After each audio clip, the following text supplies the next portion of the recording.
ಕೊಪ್ಪಳದಲ್ಲಿ ಇಸ್ರೇಲ್ ಮಹಿಳೆ ಸೇರಿ ಇಬ್ಬರ ಮೇಲೆ ಅತ್ಯಾಚಾರ ನಡೆದಿದ್ದು, ಮಲ್ಲೇಶ್ ಮತ್ತು ಚೇತನಾ ಸಾಯಿರಾಮ್ ಬಂಧಿತರಾಗಿದ್ದಾರೆ. ಮೂರನೇ ಆರೋಪಿ ಪತ್ತೆಗೆ ಶೋಧ ಮುಂದುವರಿಯುತ್ತಿದೆ. ತುಂಗಭದ್ರಾ ನದಿ ಬಳಿಯ ನಿರ್ಜನ ಪ್ರದೇಶದಲ್ಲಿ ಈ ದಾಳಿ ನಡೆದಿದ್ದು, ಪ್ರವಾಸಿಗರ ಸುರಕ್ಷತೆ ಹೆಚ್ಚಿಸಲು ಕ್ರಮ ಕೈಗೊಳ್ಳಲಾಗುತ್ತದೆ ಎಂದು ಗೃಹ ಸಚಿವ ಪರಮೇಶ್ವರ್ ತಿಳಿಸಿದ್ದಾರೆ. ದೇಹ ಕೂಡ ಪತ್ತೆಯಾಗಿದೆ ಕೆನಾಲ್ ಅಂತ. ನಾವು ಅದು ಮುಂದಿನ ಪ್ರಕ್ರಿಯೆಯನ್ನು ಜರುಗಿಸ್ತಾ ಇದ್ದೀವಿ. ಈ ಪ್ರಕರಣದಲ್ಲಿ ಗಂಗಾವತಿ ರೂರಲ್ ಠಾಣೆಯಲ್ಲಿ ಪ್ರಕರಣ ದಾಖಲಾದ ನಂತರ ನಾವು 6 ತಂಡಗಳನ್ನು ರಚಿಸಿದ್ದೀವಿ.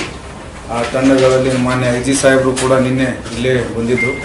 ಅವರು ಕೂಡ ಸೂಪರ್ವೈಸ್ ಮಾಡಿ 6 ತಂಡವನ್ನು, ಅದು ನಮ್ಮ additional S P Hemanth Kumar ಹಾಗೂ ಗಂಗಾವತಿ DSP ಪಾಟೀಲ್ ಅವರು ಲೀಡ್ ಮಾಡ್ತಾಯಿದ್ರು. 6 ತಂಡದಲ್ಲಿ ನಮ್ಮ ಜುಟ್ಟಲ್ ಅವರು ಅವ್ರದ್ದೇ ಠಾಣೆಯಲ್ಲಿ ಆದಂಥ ಅವರು ಲೀಡ್ ಮಾಡ್ತಾಯಿದ್ರು.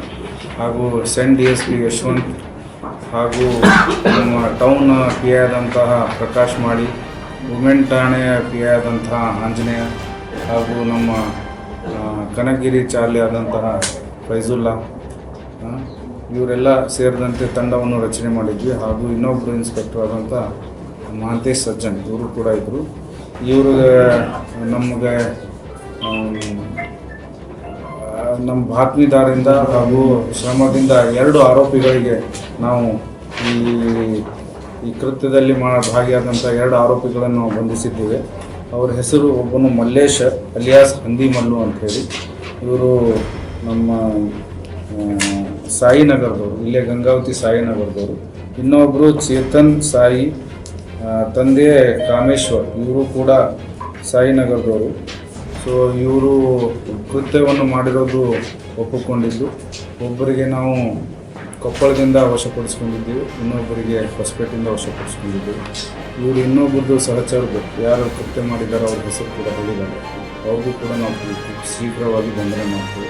ಸೊ ಮುಂದಿನ ಅವ್ರದ್ದು ಮೆಡಿಕಲ್ ಪ್ರೊಸೀಜರ್ಸು, ಅದು ದಸ್ತಗಿರಿ ಕ್ರಮಗಳು ನಾವು ಜರುಗಿಸ್ತೀವಿ.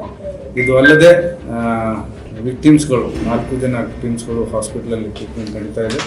ಅವ್ರಿಗೆಲ್ಲ ಥರದ್ದು ನಾವು ಸಹಕಾರ ಕೊಟ್ಟು ಏನೇ ಟ್ರೀಟ್ಮೆಂಟ್ ಬೇಕು ಎಲ್ಲ ಮಾಡ್ತಾಯಿದ್ದೀವಿ. ಸೊ ಇಬ್ಬರಿಗೆ ನಾವು ಬಂಧಿಸಿದ್ದೀವಿ, ಇನ್ನೊಬ್ಬರು ಕೂಡ ಆದಷ್ಟು ಬೇಗ ಬಂಧನೆ ಮಾಡ್ತೀವಿ. ಧನ್ಯವಾದ.